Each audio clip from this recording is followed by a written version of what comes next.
In this lesson, we're going to start filling in the site layout for the sample application. Among other things, this will involve adding some styles using Twitter's Bootstrap framework. And we'll also add the first version of a site-wide navigation system with links to the static pages from the third lesson, such as home and about, which will involve creating a consistent header and footer for each of our pages. As part of this process, we'll learn about some powerful Rails techniques, including partials, routes, and the asset pipeline. We'll also refactor the tests from Lesson 3 using the latest techniques in RSpec. Before proceeding, we've got a little housekeeping to do. If we look at the status here, we can see that there's an untracked file, exampleuser.rb. That's left over from the last lesson. So if you have that, I recommend removing it. We're not going to use it in the rest of the tutorial. The -f flag here forces the removal, so this avoids the prompt that says, do you really want to delete it? Because I really do. The other thing here is that there's been a modification to the application layout. Let's see what that change is. Do git diff, and we see that the change here is that there's just this one change from the old style hash to the new Ruby 1.9 style hash. Take a look at that here. So if you haven't made that change, I recommend doing that now. I'm going to commit it.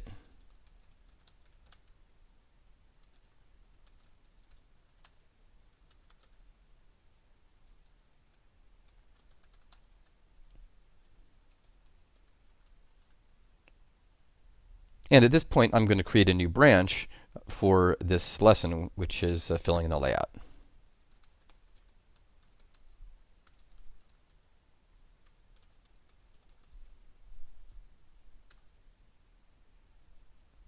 Let's get an overview of where we're going to be going in this lesson. We can start by taking a look at the sample application as it currently stands. This is the home page at /staticpages/home. And here I've got a mock-up of approximately what the sample application will look like by the end of this lesson. In the upper left, we've got a site logo that just says sample app, and then we've got some navigation links. Then we've got a welcome here, along with a button to sign up, and then a standard footer. By the way, I'd like to note that the reason I'm calling this the sample app instead of something more specific like a microblog is because I want to emphasize that the techniques we're covering are very general. While it is true that the sample application is a microblog platform, that's incidental to the core of this tutorial. The techniques we cover are actually applicable to virtually any kind of dynamic web application. All right, I've reorganized the windows here so that we can better see what we're doing. The mock-up here is on the left, and so I'm going to start adding things to the application layout here on the right. The Rails tutorial isn't a course on web design, so I'm not going to explain in detail what all of these elements are. But HTML and CSS are fairly straightforward, so even if you don't have extensive background in this, you can probably pick it up along the way. I'm going to start by adding a header tag here. And I'm going to give this header a couple of classes. This is going to be for the navigation bar, so I'm going to give it the class navbar and navbar fixed top. How about let's call it navbar instead of mavbar? That actually wouldn't have worked. If I defined my own mavbar class, that would work, but in fact, these classes have special meaning to the Bootstrap framework that we'll be using for the CSS. Now I'm going to add a div tag. This is an HTML division. And I'm going to give this class navbar_inner.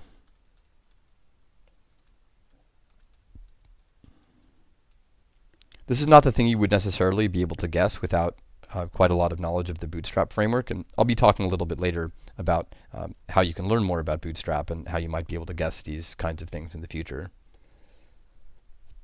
So now for the logo, we're actually going to use Bootstrap to style the logo, so I'm just going to make a link to the logo. This is using the built-in link to method that comes with Rails, and I'm just going to say sample app. It's all lowercase. We'll actually handle the case in our cascading style sheet. And now this is a common convention in web development. I actually haven't decided yet where this is going to link to. We're going to complete this in this lesson, but for now we're just focusing on the high level structure of the site. So what we're doing is we're filling in this top part here, this nav bar. So I want to defer until later what these actual URLs are going to point to. So I'm just going to use this octothorpe. I'm going to give this element a CSS ID. Before we wrote classes explicitly as part of HTML. This is now embedded Ruby. We've seen it before in a couple of other contexts. So what's going to happen here is this is going to be evaluated by Rails, and the result of whatever link to does will be inserted at this point in the template. So there are two principal ways of labeling elements using cascading style sheets or CSS, namely classes, which can be used multiple times on a page, and IDs, which have to be unique on a page. And so in order to create a CSS ID using link to, we just give it a hash with key ID and a value equal to the name of the ID, in this case logo.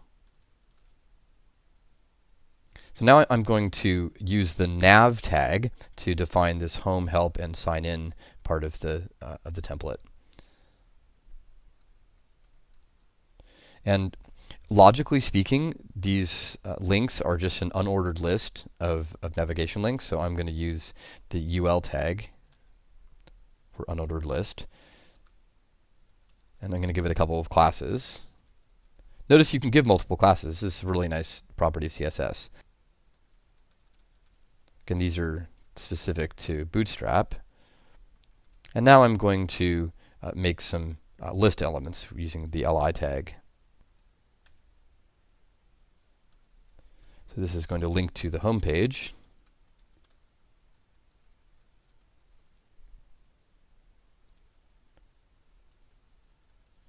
Again, I'm going to just stub it out using the octothorpe.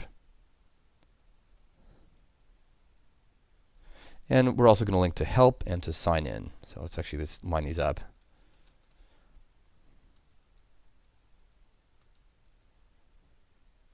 You don't have to do that, but it looks nice. So let's start closing off these tags.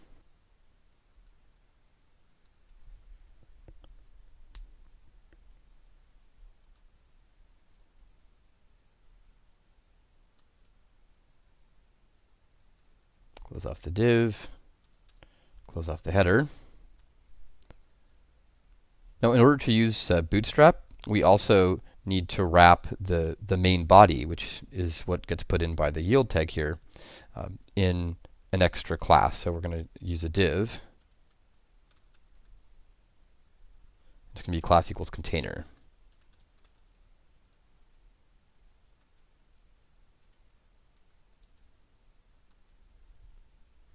Now, one of the principles of the sample app is that everything that we do is industrial strength, which means, in particular, there's one extra detail I want to include.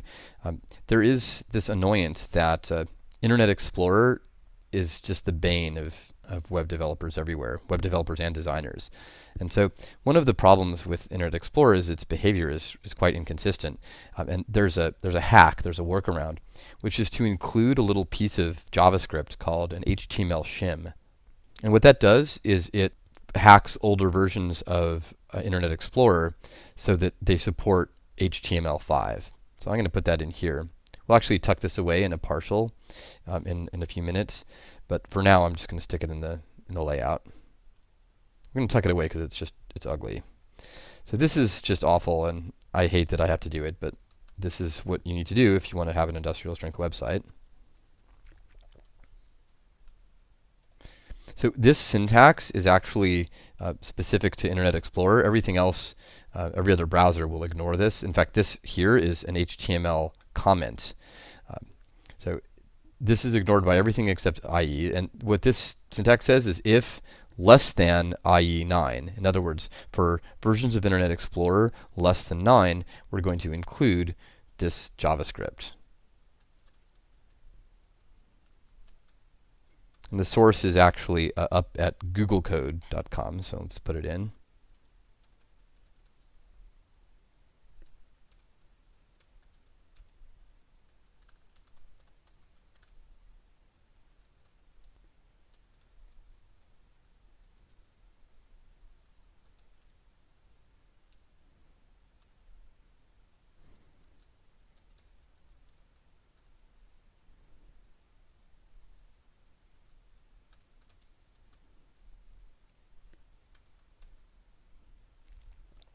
Save that. Now let's take a look at the results. So we can see the beginnings here of the navigation. There's the sample app, home, help, sign in. And now let's fill in this middle part with the material from the mock-up. That's on the home template. So let's change this up.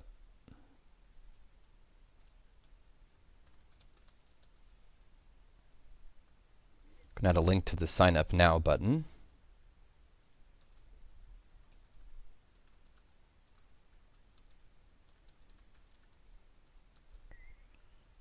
And as before, we're going to stub it out here, and I'm going to give this some classes.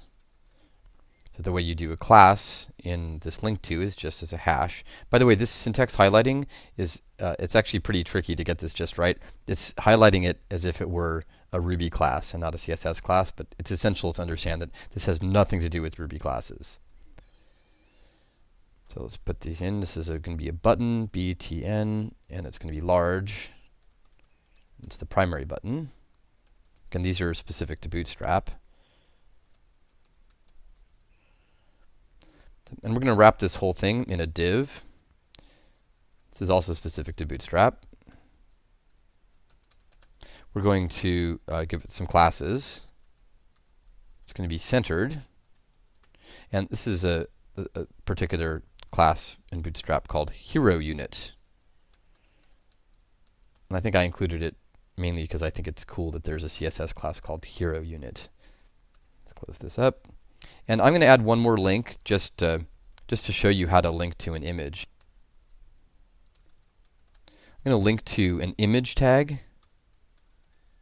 So this is also a helper provided by Rails, this image tag. And what we do is we give it the name of an image, and it will automatically find the image in the application and include it into the site. So let's put rails.ping. And we'll see in a moment what this alt does. This is just going to give it the alt attribute. And then we need to give it a URL. So we can see that link to takes the text here, this is the text of the link, and the URL, which we've been stubbing out. But in this case, I'm going to link this rails.ping, which we'll see is just the Rails logo, to the main Rails web page.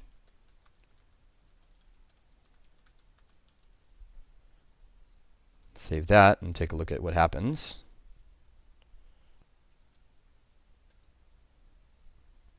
All right, so we see here in the middle now that we've got the copy, the title, and then just this content that we wanted from the mockup. And then we've got Sign Up Now, which is a button, but of course it doesn't do anything right now. And then we've also got this Rails logo. So at this point, you might be wondering, where does this logo come from? And the answer is that it comes for free every time you create a new Rails application. So let's take a look at the source of this. And go down to the bottom. We can see that this line here, this image tag rails.ping alt rails, is converted via evaluation of embedded Ruby into this. It's image, this image tag, alt equals rails. So that's where this goes. So this is the alternative. This is the text that gets displayed if there's a problem with the image, or if someone's using a screen reader that can't display images. So if we look at the source here, it's in /assets/rails.ping. If we click on it, we can actually see that guy. So let's take a look at the directory structure. This is actually in app assets rails.ping. Oops, it's actually app assets images. So inside of app assets images, there's a rails.ping. In fact, we can open it up.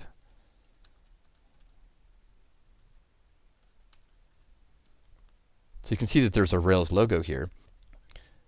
So you might wonder, how is it that something that actually lives in app assets images rails.ping is found when you go to /assets/rails.ping? And the answer is that that's part of the magic of the Rails asset pipeline, which we'll be talking about a lot more in this lesson. You can learn a lot by looking at the source. If you take a look at the application layout and the home page, if you're ever wondering what does one of these little lines of embedded Ruby do, what you can do is find the corresponding piece of HTML. So sometimes it might be hard when looking at this to differentiate between raw HTML and embedded Ruby, at least until you've got more experience with this. Alright, so even though this doesn't look very impressive right now, we've added all the necessary classes, and so all we need to do at this point to get something that looks reasonably decent is include Bootstrap into our application. Let's see how to do that. I'm going to create a new file, and I'm going to just save it here, and it's going to go in the style sheets directory. So this is an app assets style sheets, and I'm going to make a custom style sheet file. So CSS is the file name extension for cascading style sheets, and in order to get this this Bootstrap integration to work, we actually have to make this an SCSS file. The way the Rails asset pipeline works, which again we'll be talking about a lot more later in this lesson, is to look at these file name extensions and send them through particular processors. So in this case, we're telling Rails we want this to be processed by the SAS CSS system. So let's save that. And the syntax for importing Bootstrap is very simple. We do @import and then just the name. Go over here and reload and see what happens. Now this doesn't look quite right. This home, help, and sign in should be in the top navigation bar. So let's take a look at our application layout. This navigation bar should also be inside a container. This is something that Bootstrap uses. So let's put this stuff in a container.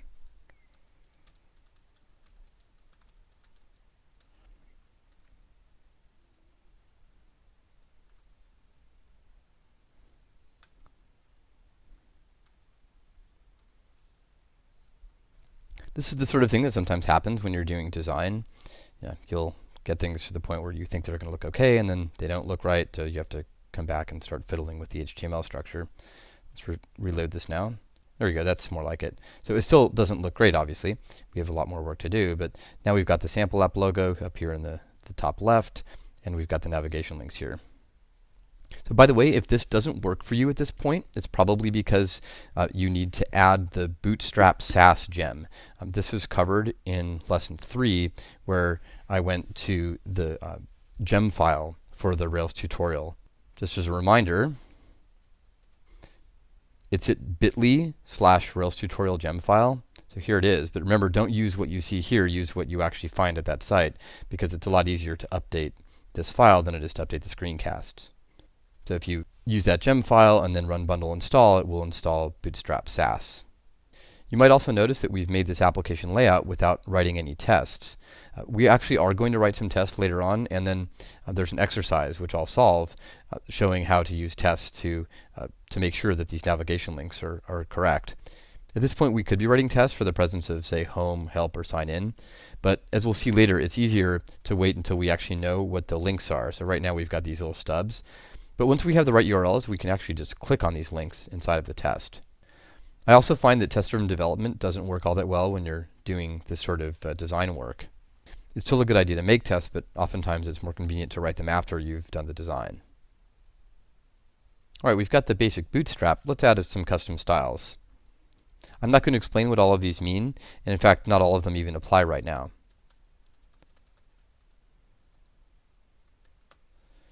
But there's one trick, which is you can comment things out in CSS to see what changes happen. And you might guess just from this that I'm going to be putting some universal styles here, and this is a comment. So the comments in CSS are wrapped inside this /**//. And I'm just going to put down a bunch of rules here.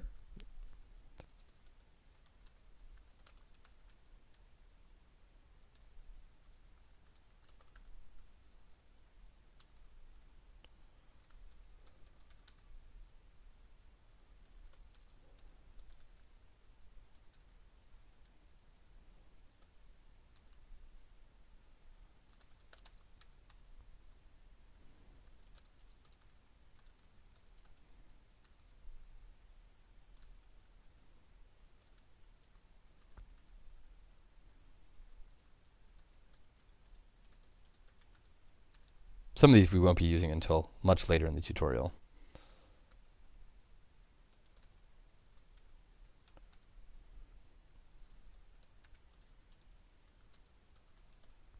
I should note that this is not styling a particular HTML tag. All of these are tags. So HTML, the body tag section, text area.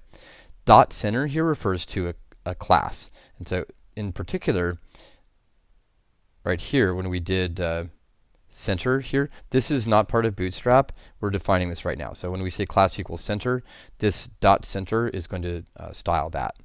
And in particular, we use the CSS rule text line center to center it.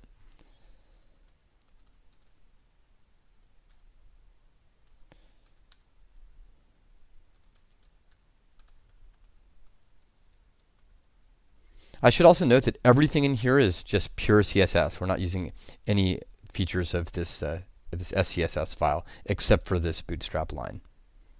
And in fact, even this is just CSS. It's that the Bootstrap itself has lots of SCSS.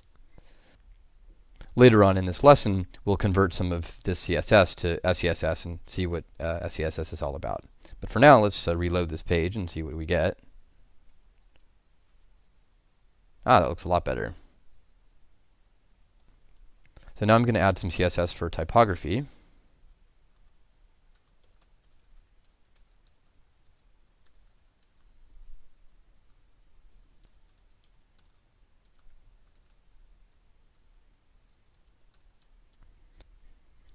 By the way, if you find all this CSS tedious, especially if you have some background in this already, feel free to use the Rails tutorial book code and just skip ahead in the screencast. I mean, I don't find this very interesting.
See if that changed anything.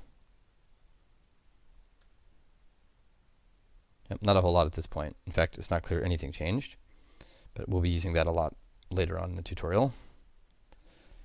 But we do want to style the logo, which currently looks terrible. Now you might recall that we defined the logo along with this ID. So this logo has the logo ID, and if dot center here styles the center class, Octothorpe logo styles the logo ID. We're going to give it some rules here.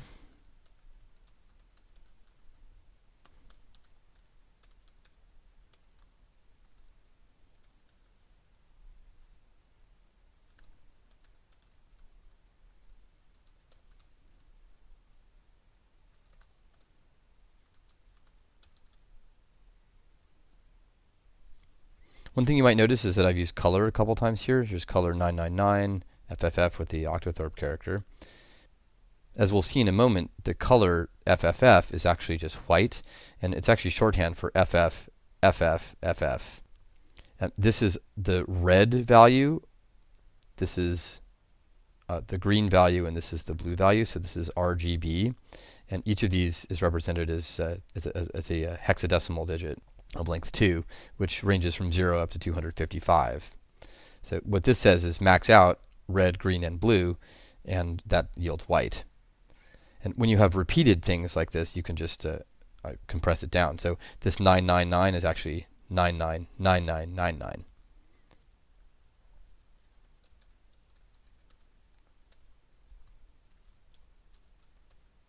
Remember that we have the sample app logo here as all lowercase. Now we're going to transform it to uppercase using CSS.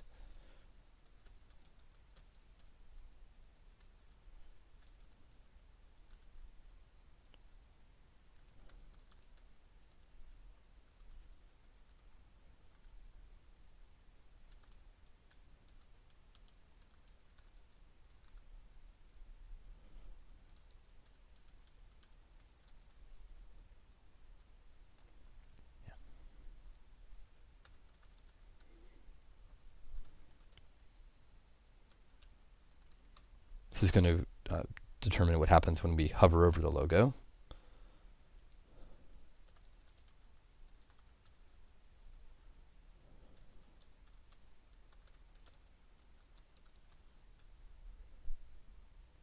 We want to make sure that there's no underline in it. Does text decoration none. Let's reload this and see what happens. There we go. That looks a lot better. Let's finish up the layout now. Remember from the mock-up here that we want to have a footer. And if we look at the application layout here, you might notice that there's all this stuff in here. There's this nav bar. So we're actually missing a closing div here. Let's put that in. And this should be tabbed over 1. So there we go. Now we've got this this nav bar here. And even that right there, just the little things that I changed up, is an indication that it's starting to get hard to parse this visually because it's getting pretty long. There's so much stuff going on here. So it would be nice if we could capture this and put it in a little file of its own. It's also really ugly, I think, to have this out here. So I want to stick that in a file of its own as well. So the way to do that in Rails is using partials. So let's take a look at that. I'm going to make a new file here and save it. It's going to be in the layouts directory. So I'm going to call this shim, because remember that file is what's called an HTML shim. It's just a little thin piece of code that corrects some defects in Internet Explorer. Now there's a convention for partials that they begin with a leading underscore. So the file name is going to be underscore shim.html.erb. So I'm just going to grab this stuff here and stick it in the shim. And then we need to replace this line with a render.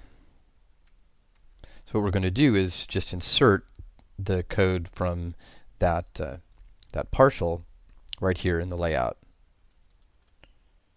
And we need to give it the full path. It's going to be in the full path with respect to the view. So if you can see here, this is in sample app views layout. So we need to say layouts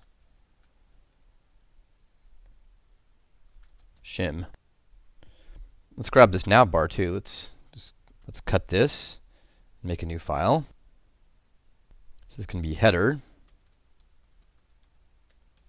.html.erb, and let's paste it in and tab it over. I'm going to save these and let's take a look. Right, so it's good to take a look at that because we actually do need to render it here. So render.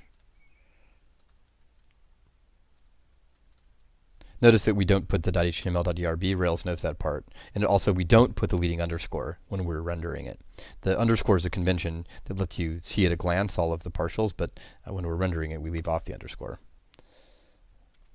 There we go. So there's our header. And as you might guess, we're going to use the same technique to make a footer. So let's do that.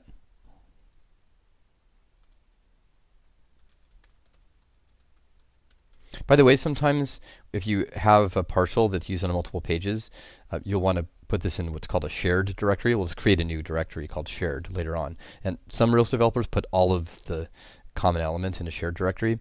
But for things that are actually on the layout, I like to put them in the layouts directory. We'll create that shared directory later on. So let's put in a footer. There's actually a footer tag. We'll also give it a class footer. That's for Bootstrap. And now I'm going to put something in a small font.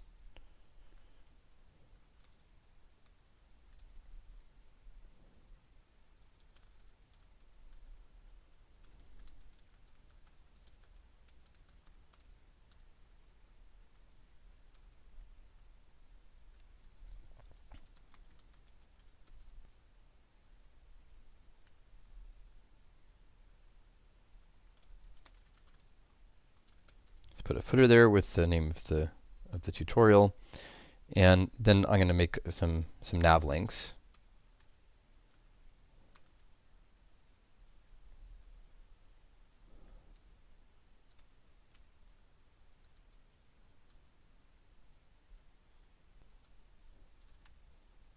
So here's an LI,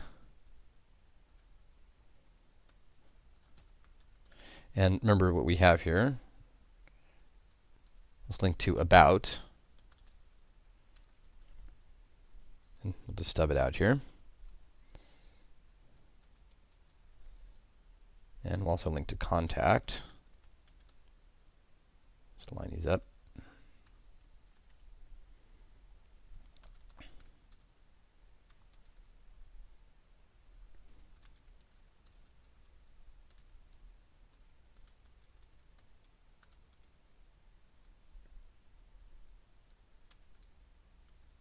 And just have a link here to the Rails tutorial newsfeed. And close up this tag. It's probably a good idea to close that tag right away, otherwise it's easy to miss it. I'll do that in the future. And so let's reload this. So nothing happened. It's because we need to render that footer. And just because of the way the styling is going to work with Bootstrap, we're actually going to render it inside this container class.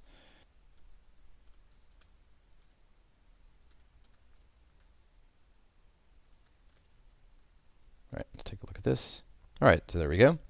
We can see that the footers appeared. Of course, it doesn't look any good because we don't have any styling for it, or minimal styling. So let's add some CSS for the site footer.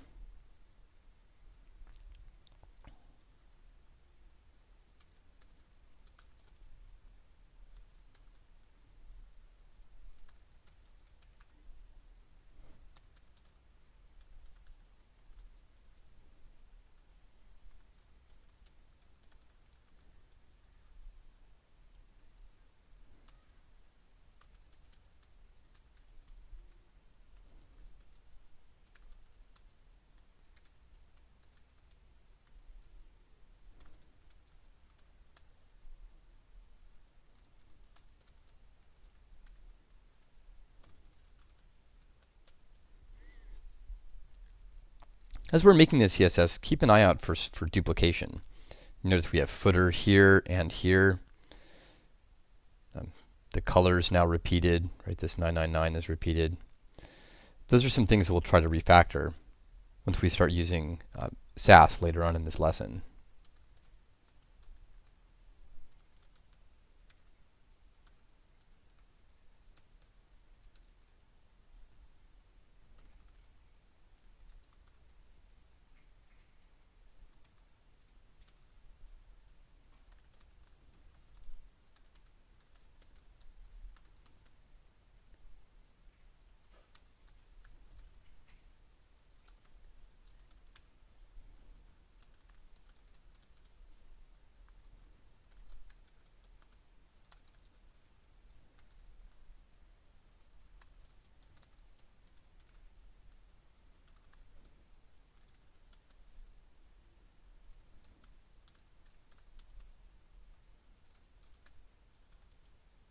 Take a look at this. There we go. So let me just show you, in case you didn't copy all that. Here's the code, the CSS code. By the way, I mentioned before that you could comment stuff out to see what it does. So let's just comment this out. That's with command / and Sublime Text. So let's reload this. You can see that it changed the color of things, but which we got from up here. But it didn't put them in the right place. So we've got some. We also have this list style. You can see here. There's the bullet points. So that's what this is: the float right, the list style none, and then the float left and margin left that handles all of this placement. There we go. Now that we've gotten the basic style sheet set up, let's take a closer look at the Rails asset pipeline. We can do this at the command line here. In previous versions of Rails, the static assets like style sheets or JavaScripts or images were all in the public directory. And there actually are still some things there, including this index.html file right here, which is what we get when we go to localhost 3000. But in newer versions of Rails, starting in Rails 3.1, the style sheets, JavaScripts, and images are in 3 separate places. So that might seem like a step backwards, but in fact it's a lot more convenient. So let's open up the current directory and take a look. So the 3 locations, let's start at the bottom, are in vendor, so vendor assets, and then you can have JavaScript style sheets, and if you want you can add images. The assets in the vendor directory are designed for third-party assets. So this is some vendor gives you assets that you can use in your application, you can stick them in vendor. If, on the other hand, you make some assets that are used from one application to the next, you would put those in lib. This is for library files. So right now there's nothing here, but if you wanted to, say, have some standard images across different projects, you could put them in lib assets in each project. And finally, for application-specific assets, we have app assets. This is where the Rails.ping lives. It's generated automatically by Rails new. And then we've got a default application JavaScript and an application CSS file.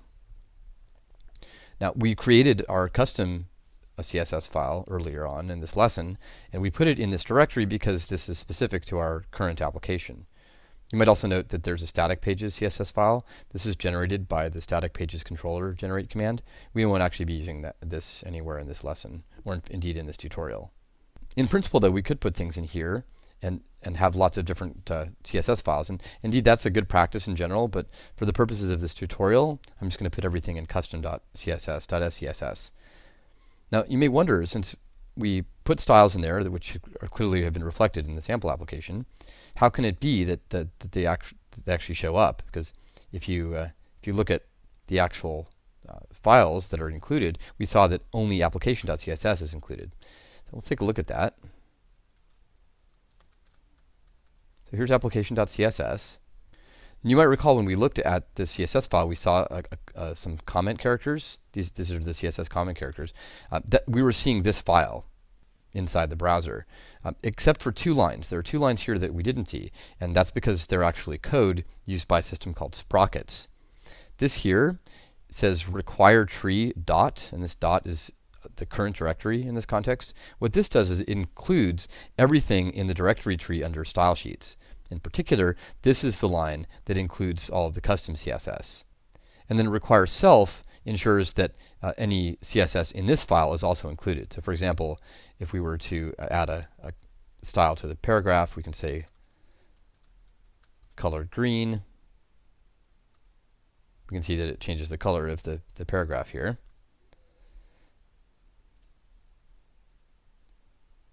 But we won't be doing that in this tutorial. We're going to put everything in custom, as I mentioned before.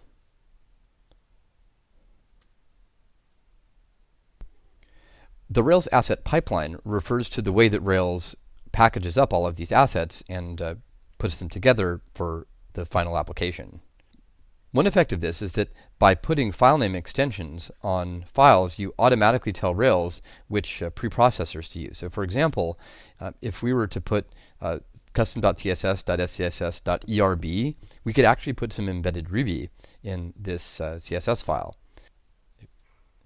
If we were to do this, what would happen is Rails would process the file with ERB and then with Sass, which we're about to talk about, and then it would return custom.css and package it up along with application.css. So this is a really useful way of having a bunch of different files and logically separating things into different CSS, JavaScript, images, and so on, and having them all packaged up into one place for production. Among other things, this is very efficient, and part of the reason that the asset pipeline is now standard in Rails is because everybody was doing this in some way, in lots of mutually incompatible ways. So what's cool about the asset pipeline is now there's a standard way to do it in Rails. All right, so we're finally ready now to take advantage of this pipeline directly, we're going to refactor our CSS file to use Sass. So Sass actually supports two different file formats. One of them is .sass, and it doesn't look at all like CSS, or it only sort of bears a slight resemblance. It uses indentation for block structure, it uses lots of symbols, and it's really cool. It's a very nice clean syntax, but it's a little bit more difficult to learn, especially for designers, because it doesn't look like CSS. And it also means that it's fairly difficult to use with projects that already have lots of CSS in their code base.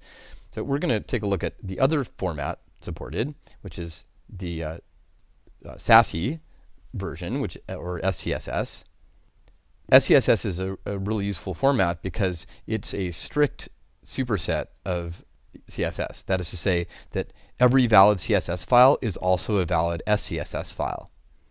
In particular, as I mentioned before, the only thing in our file currently that's not vanilla CSS is the stuff inside of this import. One of the cool things about Sass is that it lets us capture some common patterns in CSS, and it makes our CSS files more compact and logically easier to understand. So for example, let's take a look at this center that we made, this center class. So you can see here that we've got dot center and then text line center, and then we also have a rule for an h1 tag inside of a center class. So it would be nice if we could somehow just group these together. So I'm going to move this over and put it in here, and then get rid of the dot center. So this is not valid CSS, but it is valid SCSS. So what's cool about this is that this h1 automatically inherits this dot center context. There's another place where we can make use of this this nesting. Let's take a look at the logo. Here it is. You can see that there's this logo ID, and then there's logo hover. So you can move this over and cut it, and then put it in. So now before we had an h1 because we had dot center and then h1, but here we actually have the logo ID right up next to the hover. So the way to do this in SCSS is to use an ampersand. So in this context, the ampersand is just whatever this thing is here. So just take this and stick it in where you see the ampersand, and that's how this rule works. So if we look here at the footer, we can see that there's all kinds of things that can be nested using both of the rules we just talked about. So for example, this here, this A, can just be put into the footer. It inherits the context. And then inside of that, we can use this ampersand trick, ampersand hover, and then put in this rule.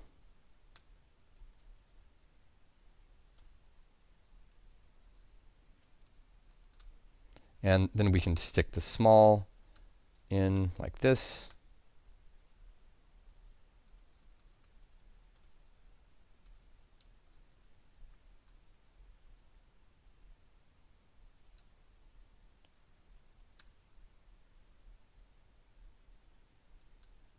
And we can put in the UL. Let's just do this.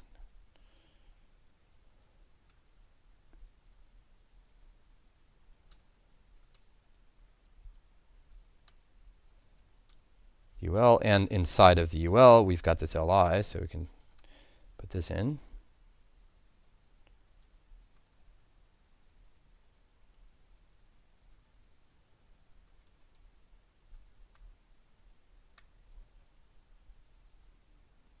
So let's go take a look at this. Just reload it, and it should look just the same, and it does.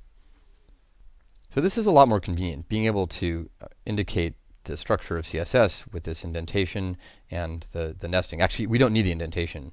In Sass, in raw Sass, like .sass file, you do need the indentation, but in SCSS you can omit it. But it's really a lot easier to parse visually if you have the indentation. But in any case, the curly braces are what are giving us the block structure. Many developers and designers find this kind of nesting and inheritance to be more convenient than raw CSS. I mentioned briefly before some other duplication in this file. Let's take a look at 999. Just search for it. You can see that 999 appears in a couple of different places. And in fact, we can name it at the top of the file as follows.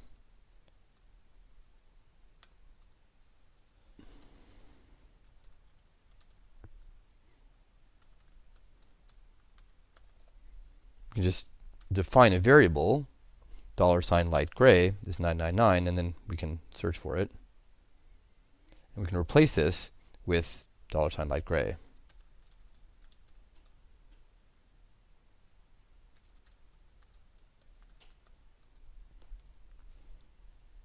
Now, one of the cool things about using Bootstrap is that there are lots of predefined colors.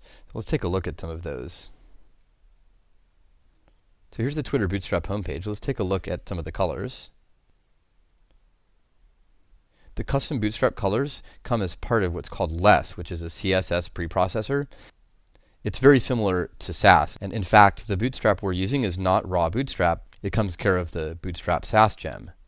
So the author of that gem keeps Bootstrap Sass in sync with the official Bootstrap version, which uses less. So this might seem confusing, but it's really very easy because less defines these colors using an @ symbol. The only difference between Sass and less in this respect is the first symbol here. So instead of @ Sass uses a $sign. In fact, you can see that there's actually a variable corresponding to light gray, which is called gray light. Let's take a look at this. Refresh this. It still works. And then we can actually replace this with gray light.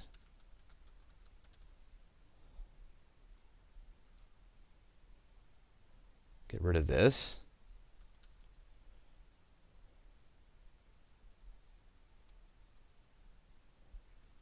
There we go. It's still the same. So this is a useful page, this one here, where you can look at the different Bootstrap variables, because everything here corresponds to a $sign version in Bootstrap Sass. Now, it's a good exercise to go through this entire CSS file and make all the changes that result from using nesting and predefined variables. I'm not going to take the time to do that. Instead, I'm just going to paste in the result that you can get from the Rails tutorial book or from the official sample application reference code.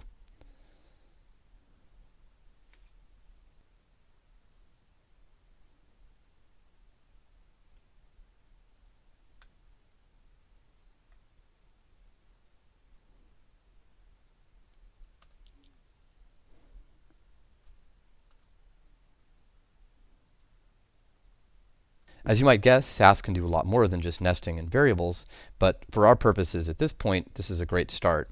Sass has good documentation, so do a web search on Sass and read more about it if you're interested. This is all the styling we're going to do for now, but we're not done with filling in the layout. If you look at what we've got here, if you click on Home, it doesn't do anything. These links, none of these links work. Well, some of them do. I guess this works. But apart from the Ruby on Rails tutorial link and the link to Rails and these external links, nothing else works. All of these internal links are broken because they're just these little stubs, these little octothorpes. So in this section, what we're going to do is fill those in with the proper values. Of course, we could do things by hand. Let's take a look at how we might do that. Here's help, for example. We could hard code this. We could do /static pages /help. That would work. You can reload it. That works. But this is not the most convenient way to make links in a Rails application. Among other things, it's kind of annoying to expose the static pages to the user. It would be nicer if we could just have this be at /help. We can try that right now, but it's not going to work. Get a routing error. So it's nice to be able to have the flexibility to make these changes. And so in order to have that flexibility, we're going to use what's called named routes. We're going to define methods that return the proper routes for the different pages on the site. So for this feature, we are going to write some tests. So for these purposes, I switched to this two-pane view, and I'd like to keep the application code on the right, so let's just do that. And let's take a look at our one test file. So the static pages spec. So we're going to test our routes by visiting the routes instead of these raw URLs. So here we've got /static pages /home. we're going to call, well, actually, let's start with other ones. The home page is slightly different, so let's start with the other pages. Let's just work from the bottom up. Instead of visiting static pages contact, we're going to visit the contact path. By the way, if this duplication bothers you, that's a good sign. We're going to get rid of that later in this lesson. I'm also going to switch over to the new style hashes here.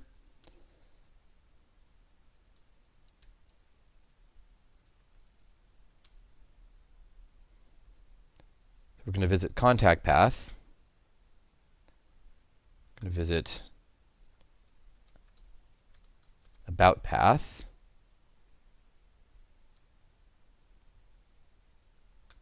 You can probably guess this is going to be help path.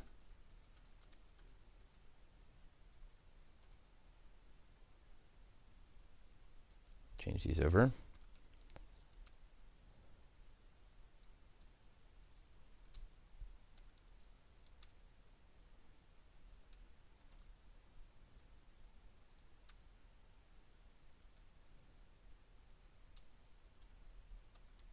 There's actually a more efficient way to do this, but it involves something that's a little more advanced than I want to talk about right now.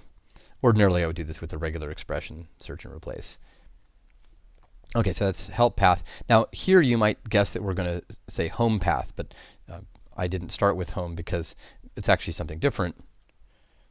This is actually known as the root path.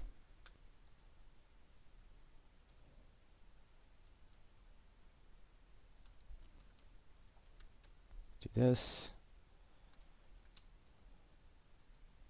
By the way, you might have noticed that we changed the H1 from sample app to welcome to the sample app. The reason this test still passes is because, as you may recall, this half selector matches substring. So welcome to the sample app still matches sample app. This. There we go. So let's run this. So unsurprisingly, we've got a bunch of failures. It's because we've just broken our application by having all of these named routes, which we have not yet defined. So let's go into our routes file and define them. There we go. So we've got all of these static pages routes. We're going to replace these, though, with what are called matchers. So let's match /help. And we want this to be routed to the static pages controller and the help action. Take a look at the static pages controller. We're just going to go help about contact. Remember, we're going to handle home separately because it's got a different kind of route. So this is going to match /help, and that's going to be mapped to, and the notation here is the name of the controller in the snake case, the word separated by underscores, and then an octothorpe, and then the name of the action. So this /help URL is matched to static pages help action. We can do the same things with about and contact. So line these guys up. And at this point, we can get rid of these three. So now all we need to do is take care of this home. And there's actually a commented out hint. If you look at all these things that are commented out, you can learn an awful lot about how the routes work and how the different matchers work. In particular, here you can see that there's a commented out root route. So let me copy that.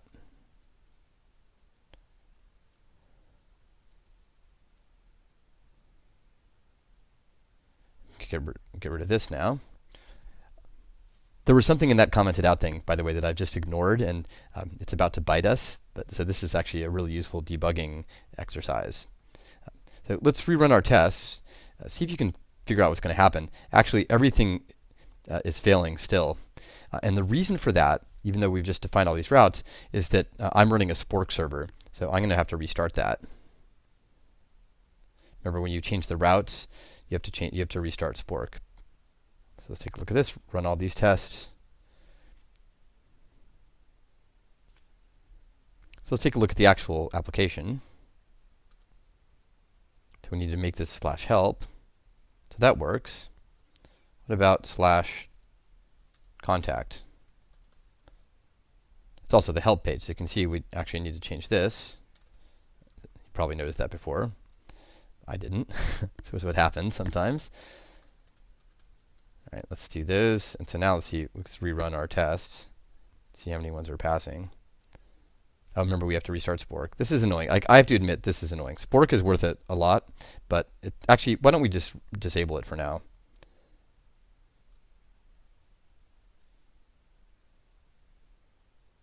So how many do we have there? So now we've only got 2 failures. So that's a really good sign. We're not completely done, though. If you look at what we've just done in terms of the routes, it seems like it ought to be working. But there's a hint here. Both of the things failing are on the home page. So let's go to /home. It's actually the root. It's not even /home. It's just /. Remember, this is the root route. So the root route is a special route. We're just going to have / point to the home page. But this is what's going wrong. It's because if we go to /, we get this default Rails page. And if you look down at the commented out stuff here, there's actually a hint. It says, just remember to delete public index.html. So let's do that. Let's do that. Remove, and remember -f just forces it, so it doesn't ask me, do you really want to do this? So let's remove this. And now, if we reload it, welcome controller. This is why you actually go through. So this is not the welcome controller, it's the static pages controller. And it's going to be the home action. So now let's run our tests. And there we go. Now we actually have 9 passing tests, 0 failures. So I'm going to restart the Spork server because we're done with the routing for now. And we can just confirm in the browser that, in fact, the home page is now working. So by using these named routes in the test, we've guaranteed that they actually work, which means that we're now free to use them on the site layout. So let's look at the header. Instead of home, let's do root path. Help is help path. And sign in is still stubbed out. Look at the footer. In the footer, we've got about. We're going to replace this with the about path. And contact is contact path. We can rerun the test now. Let's just verify that they're working. And so this would break if we did something like a boot path. This would break. See, because there's no such path. So every time it hits any of the pages, it's trying to load this footer, which is part of the site layout, and this boot path does not exist. So let's do this. At the end of this lesson, I'll solve a couple of the exercises from the Rails tutorial book, including an exercise that asks you to write a test for the actual presence of the links on the site layout. I mentioned this once before, but it is nice to have an automated test that when you go to say / just the home page, that in fact you have links that appear and go to the right places.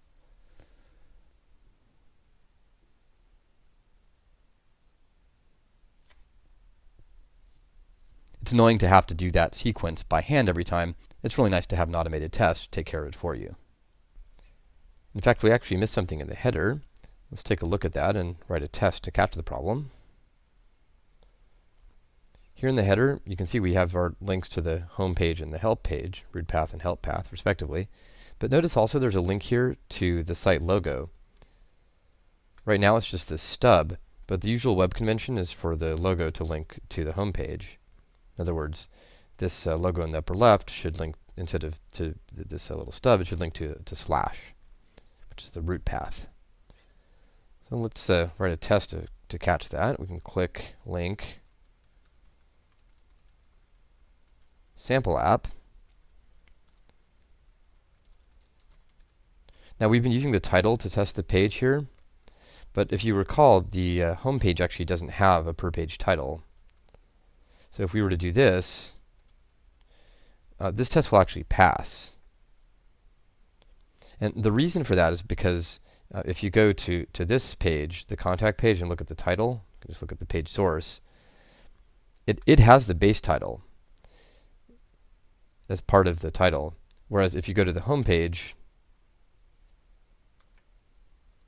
It's just the base title. The problem is in this test, the have selector method matches substrings.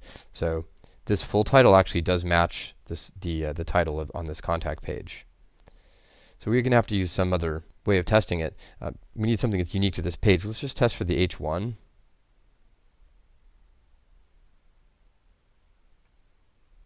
Let's test for the H1. And let's have it say sample app.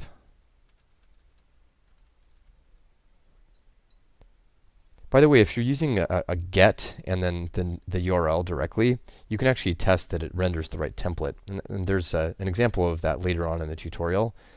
But we're using this nice intuitive capybara syntax, and the price we pay is that we have to pick some element on the page that's unique. So let's rerun the test. It should be failing. It's good. So now let's add this root path in. Rerun the test. There we go. Now we're passing.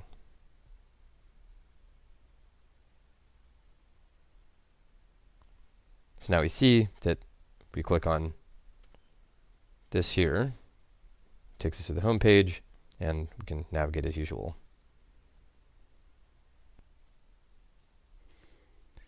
You may have noticed that our tests have gotten rather cumbersome and repetitive. So before moving on to the next step, which is getting ready to let users sign up to our website, we're going to refactor the tests. Now, this is an interesting inversion. Ordinarily, what we do is we write tests and then we refactor the application code. And as long as the test suite continues to pass, we can be fairly confident that our changes haven't broken the application. In this case, we're actually going to be using the application code as a way of testing the tests, in a sense. So we can close this down. We're just going to be working in this file here. So let's take a look at some of the sources of duplication. One of the things you'll note is that every one of these it blocks has this a visit and then some path. And it's common to each of these blocks, so we can actually hoist it up to the front here. And we can use a before block. So now that we've had a chance to talk a little bit about Ruby, we can see that the structure of our spec tests involves these two different kinds of blocks. We've got the do end block, and then now we're going to be using a block with curly braces. But this is the same basic idea that we talked a little bit about in lesson 4. So the before, you can now figure out, is actually a method that takes a block as an argument. In this case, we're going to say visit root path. Get rid of this now. So this runs the visit root path command before each of these examples, each of these it blocks. Let's run that. Good, we're still passing.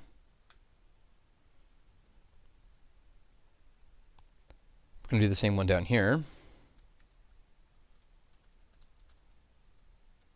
Visit help path, and we can get rid of this here. I hit escape there, by the way, it doesn't autocomplete. Still passing.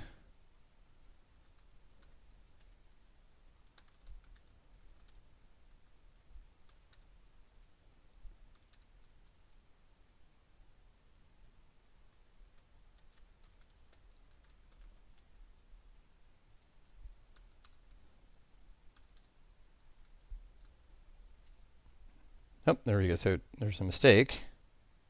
So what's going on here is it's just about path. It's not visit about path. So we need to put the visit in there. Now it should be passing. So that's a nice first step. But one of the other things you might notice is that each of these blocks is quite repetitive. It should have the H1 about us, and then the page. This line says page should have selector H1 about us, which is just saying the same thing. So it would be really nice if we could abstract this away and just have it be a single line. So we can do that first by telling our spec that we want the subject of the tests to be the page. The way we do that is to go up here and say subject page. Remember that page is something that comes for free with the way we set up our testing environment. So now we can get rid of this page dot should have selector. What we can do is write this. It should, and now we can just take this and move it in here. And we can get rid of this. Similarly, we can say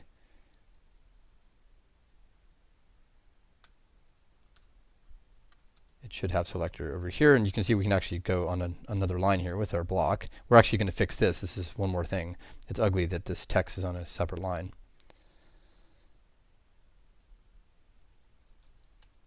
And now we want to say it should not have the selector. In fact, look at there's a place where we had root path. We forgot to get rid of this one, but that's fine because we're about to get rid of the whole darn thing.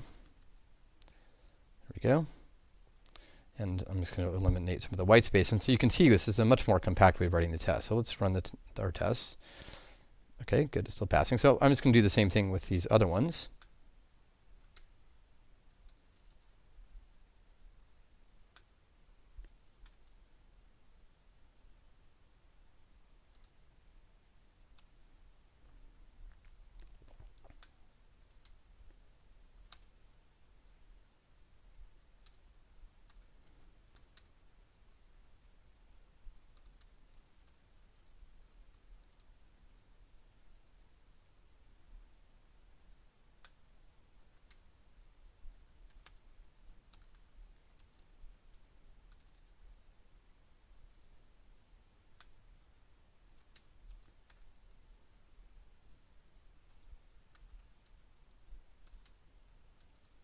Just run them again, just do a sanity check. Okay, let's do the contact page will be the last one. Oh, I can make this a little more compact.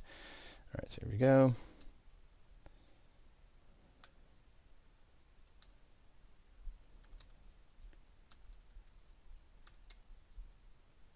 And finally, get this one here.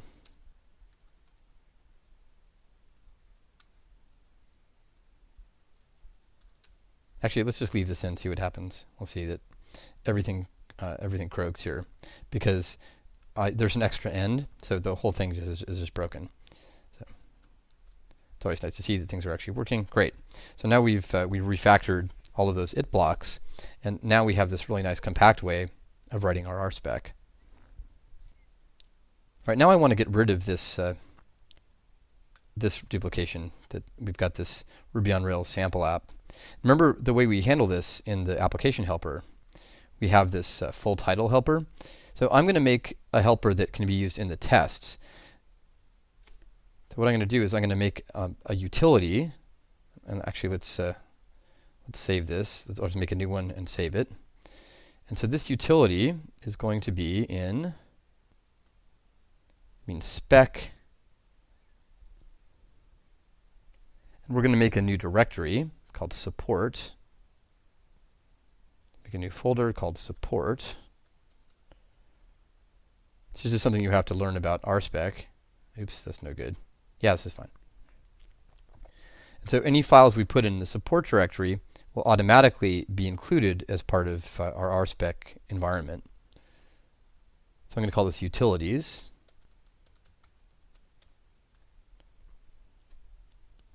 And inside here, I'm going to define a copy of this full title.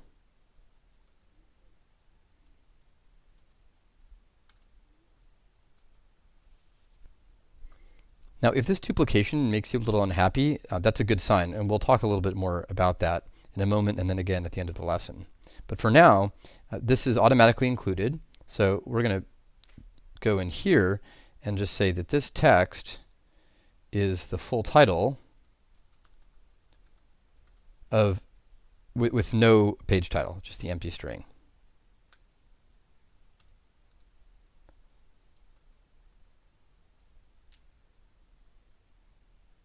And this text will be the full title with help.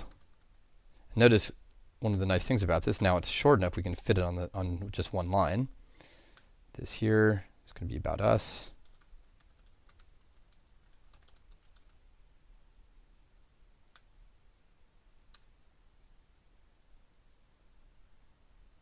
And this is going to be contact.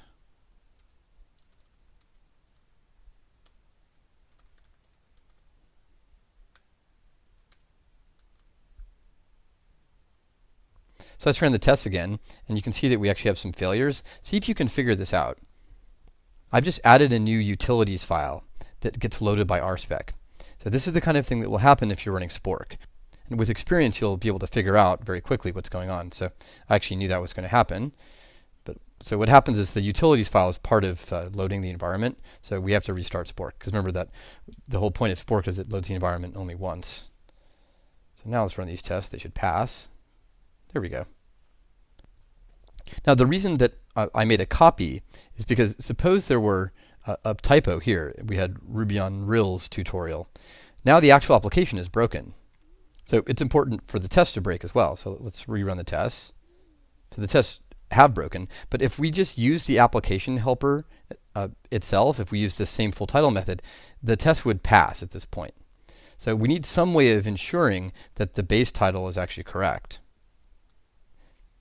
Now it might occur to you at this point that what we could do is actually test this full title by itself. In other words, write a test for the helper method and then just include it into this utilities file. And that's exactly what we're going to do as a way of cleaning things up at the end of the lesson. But for now, we're done refactoring our tests, and you can see that there's been a substantial improvement in terms of the clarity and length. Our next step is to make a stub page for user sign-up.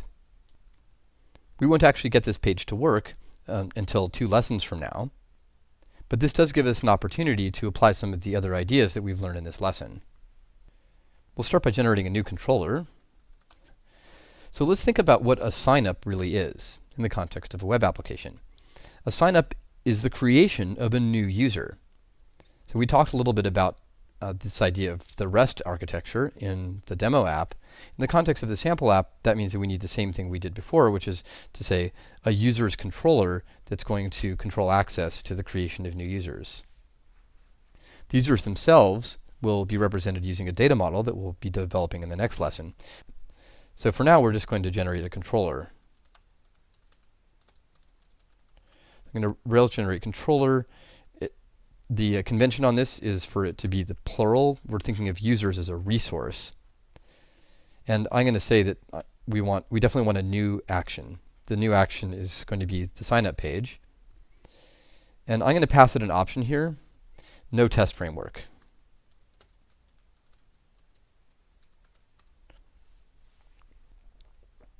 We did this before when we generated the static pages controller, and what this does is suppress the generation of the RSpec test that we don't particularly want. So let's generate an integration test for user pages.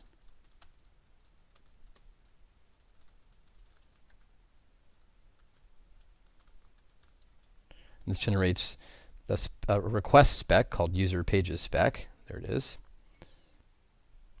So let's take a look at our user's controller. Here it is. It's just got the new method in it. Let's look at our routes. We have get user/new. So that tells us if we go in our browser, we go to /users/new, there should be a page there. And indeed there is. And it says find me in app views users new.html.erb. So let's do that. Let's take a look at it. And there it is.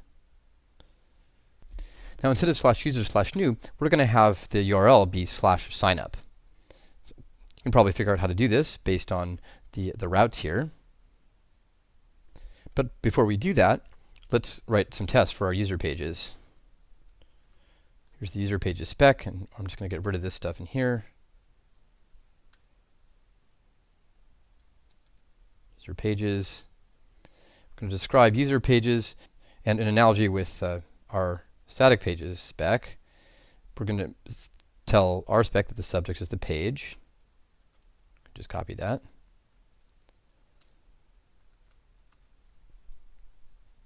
And then we're going to describe the sign-up page.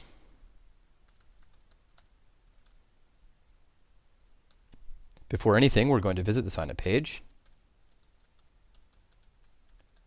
We want this to be sign-up path, an analogy with these guys here, root path, help path, about path, and contact path. And now we can say that it should, well, what do we have before? We test the h1 and we test the title. So let's do those. Should have selector h1. and the text should be sign up. And we should also have the selector title.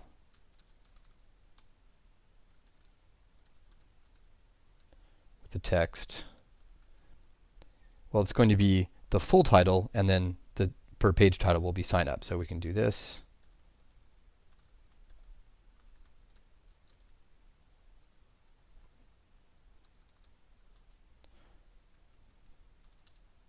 So let's run these tests. And unsurprisingly, they fail. So let's get them to pass. The first thing to do is to make a route. We're going to get rid of this and add /signup. And this is going to be to the user's controller and the new action.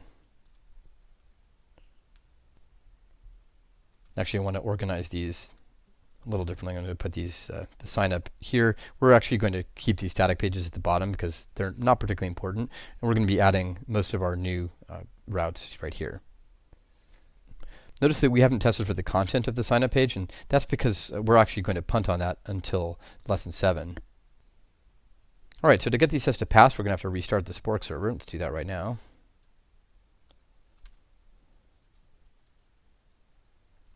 And let's take a look at new.html.erb. We need an h1 that says sign up. So instead of users new, we're going to say sign up. And we're also going to need a title.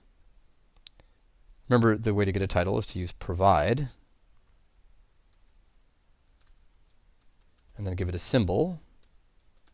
And the name of the title. And now let's run our tests again. And there we go. It's passing. We can do a sanity check in the browser. Just go to /user/new. What should this give us? It should give us a routing error because we got rid of that route. But now we can go to /signup. And there we go. Now you may recall that we actually do have a sign up link on the home page. Let's go here. We've got this sign up now, which currently doesn't work. It's just stubbed out. You see the octothorpe there in the URL. So let's take this opportunity to write a test just for clicking around this application layout.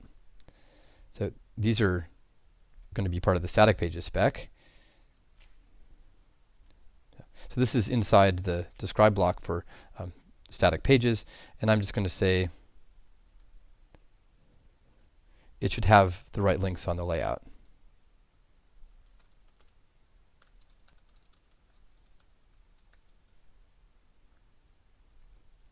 Now what I'm going to do here, some people would object to, I'm going to put multiple tests in one example. In other words, we're going to have should multiple times. But I think it's a lot clearer in this case. What we're doing is we're starting at the root path, and we're just going to click on all the links. So what we can do is we can just click link, and then just give it the text of the link. So click link about. It's just going to click on this down here. And we're going to test for the titles. So the page should have selector title with the text full title about us. So it's just a way of making sure that we're on that actual page.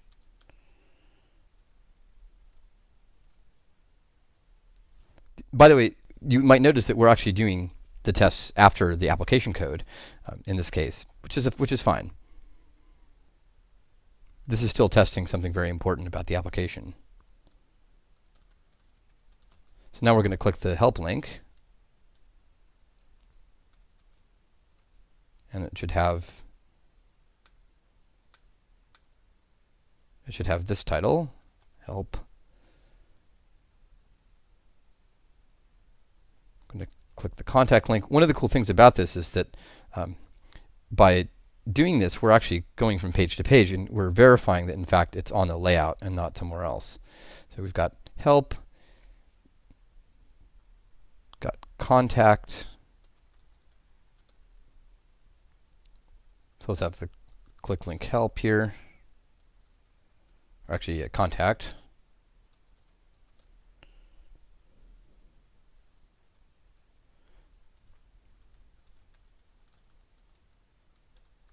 Now I'm going to click the home page, and it should have a link that says sign up now. So I'm going to click that, the home link, and then I'm going to say click link, sign up now.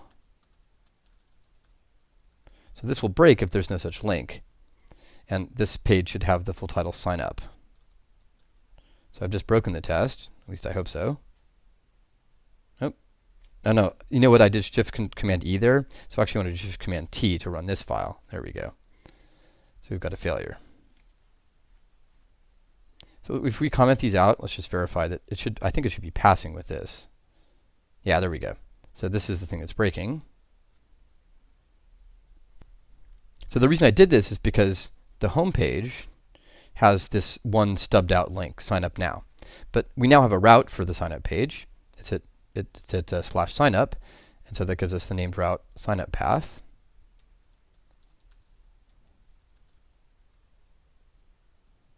So just make sure this is, yeah, this is actually in column 81 if you look down here, so this is still hewing to our 80 column rule.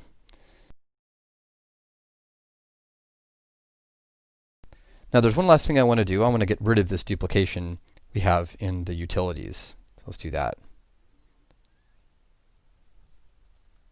Remember, we've got this full title here, but we also have the same full title in the application helper.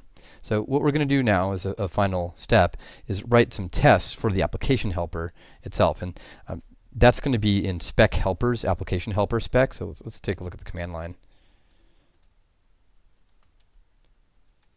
So there is already a spec helpers directory, so we're just going to create an application helper spec.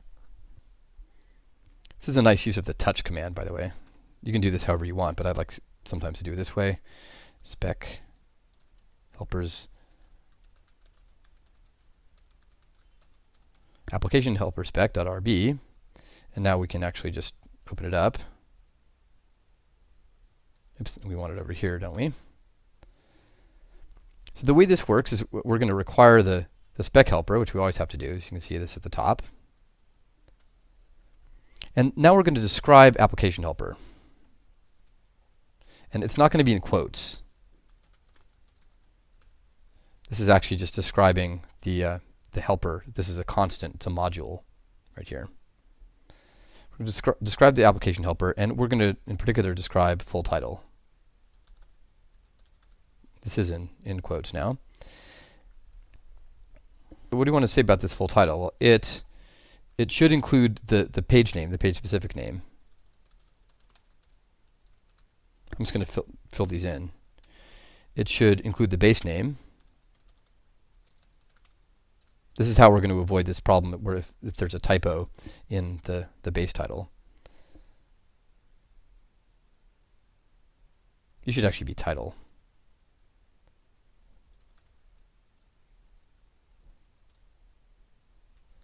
It should not include a bar on the home page, right?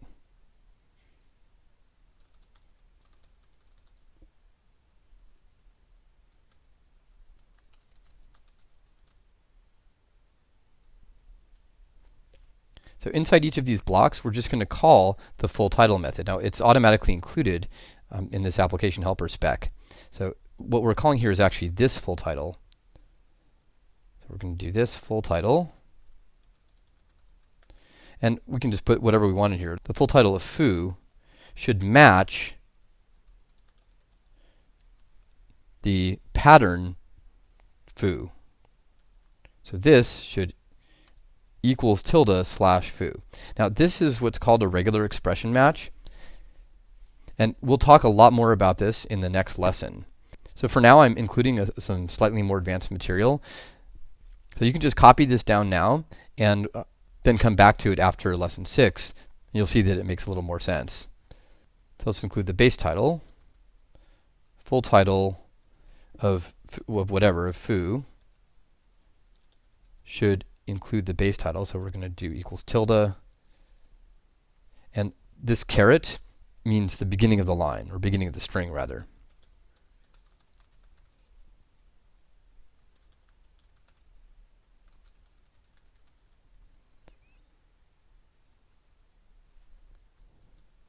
And finally, full title of a blank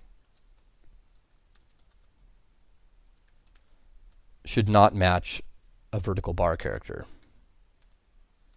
And it turns out that a vertical bar is special inside of these things, these patterns, these regular expressions, so we have to escape it out. So let's get rid of this here. That'll make some other tests fail, but these tests should pass. That doesn't mean they will. Yeah, they did pass. That's amazing. But now these tests fail. Let's run these tests. Oh, actually, they pass. Look at that. Oh, you know what? It's because of Spork. All right, let's kill Spork.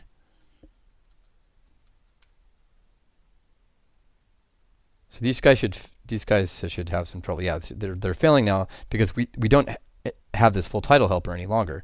So what we need to do is include the full title from the application helper into the utilities. And the way we do that is very simple. You just say include application helper. Save that. I'm going to have to restart again. So now let's see. This is passing. Very good. This is passing too. This is actually our full test suite now. I'm going to be paranoid. Just run the whole thing, the command line, and there we go. So our test suite is green. At this point, we've got a working layout. So if we go home, we can click on this, and we get to the sign up page. Of course, it doesn't do anything yet, but our application layout is working, and it's also well tested. As a final step, let's make a commit and push everything up. So get status, we can see you've got a bunch of stuff. Just add everything.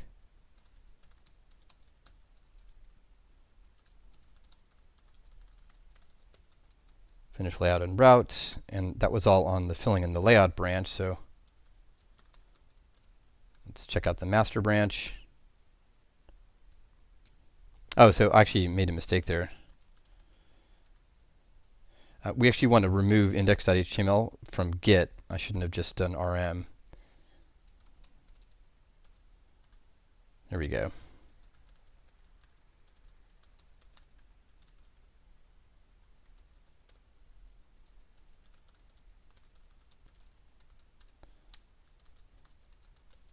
You can see that Git actually gave us a warning there. There was something that we did wrong.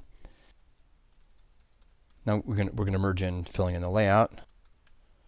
There it is. Let's do a sanity check here. Good, so we're still green, and I'm going to push it up to GitHub.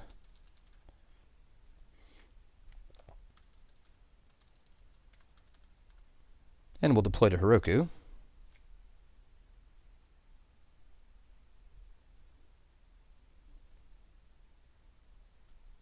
Right, and at this point, the application should be running on the Heroku server.